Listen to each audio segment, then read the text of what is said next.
what does security and privacy look like under Donald Trump?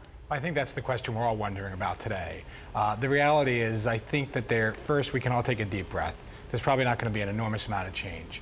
But I do think we can look to two things. One is, what he has said is he wants to put a task force in place to look at these issues. That's what he's put on his website. And that can be expected of any candidate. And I think the second is that there could be more offensive activity. And that is probably the one that we need to watch closely, because particularly post-Russia, which I know you're going to bring up at some point, is that there have been some retaliations of late. At least that's been reported in the press. Will he continue that? What kind of retaliation? What's been reported in the press is that we've gained access to their infrastructure. And so the question is, will that continue? Will he want to use cyber offense more often than has been used in the past? Will he be more disclosing of those capabilities? I think that's where the unknown is. So you're saying the U.S. is going to hack Russia now? No, I'm not saying that. What I'm saying is that what has been reported in the press is that the U.S. has, tried to retaliate for what seems to have transpired with the WikiLeaks. And so the question that I think is on the table in regards to President Trump and what may transpire going forward is, how will he use cyber offense? That is an interesting question, much more than necessarily privacy, because I don't see him making much of an impact in that. Do you worry for your safety, for our safety? I do. I mean, if you've looked at presidents before, like Nixon clearly abused some of his powers, and God forbid he had some of the powers that President Trump will inherit. I think there's going to be a lot of fans suddenly converted into the form of the believing in limited government. There's been a lot of Democrats and liberals that have been ignoring the concepts of a constitution and constitutional limits and limits on the executive branch, and Obama's pushed very far on that dimension. And I think there's going to be a consensus to pull back what the executive branch is allowed to do, which is probably a healthy thing. So let's talk a little bit about Russia. Of course, President Putin congratulated Donald Trump on his win. Brian, how much do you think the hack on the Democrats, WikiLeaks, how much do you think that actually influenced the outcome of the election? I mean, I'll leave that to the political prognosticators. What I'll stick on is security. What was interesting about it, as General Hayden has noted, is the fact that it looks like a foreign intelligence service went ahead and partnered with an organization such as WikiLeaks to disclose the information. And got away with it thus far.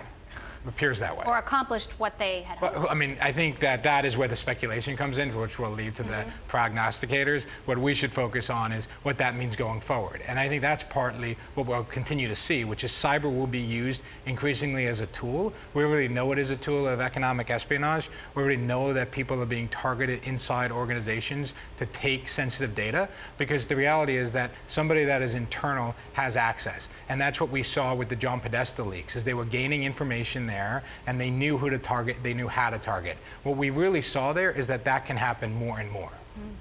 The U.S. relationship with Russia has been incredibly tense. Keith, what do you make of a potentially friendlier future? What does that really mean for us? Well, I'm not sure being friends with Russia under the current leadership is a good idea.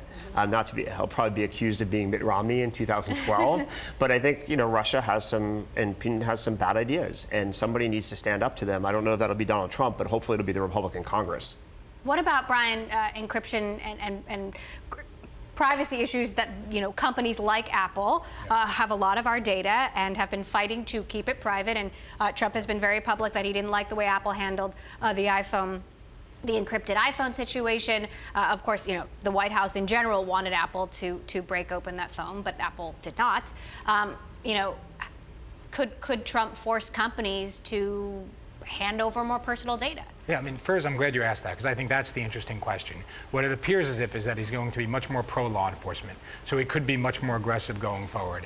I think we have to remember that there are still other branches of government that need to be engaged to enable him to continue to be more aggressive. I mean, he would have to get a subpoena approved to gain access. I do think this is where an idea such as Senator Warner and Congressman McCall's commission to study encryption further comes in. And I could see that gaining some legs, but I think of all the priorities he has coming up, going after and changing the way encryption is in this country, I would say that's probably not going to be at the top of the list. And what about other countries? I mean, the U.S. now has an agreement with Europe called the Privacy Shield, which sort of controls the transfer of data that can happen between Europe and the United States. Could Trump undo that deal? Of course he could. and it was done via executive order or via an executive branch activity. But the reality is that that's unlikely to. That is being implemented, that has widespread public support, and the reason he would undo it, to be clear, is to gain more access to EU citizen data. Yet at the same time, he also ran as somebody that's very pro-business and wants to encourage, our companies to be successful. So I think the question that we are probably asking today is what's to come, and I think the reality is we don't know, but my sense is that we're going to see a lot more status quo than we expect, and likely what is happening is the normal study that happens during any transition of power.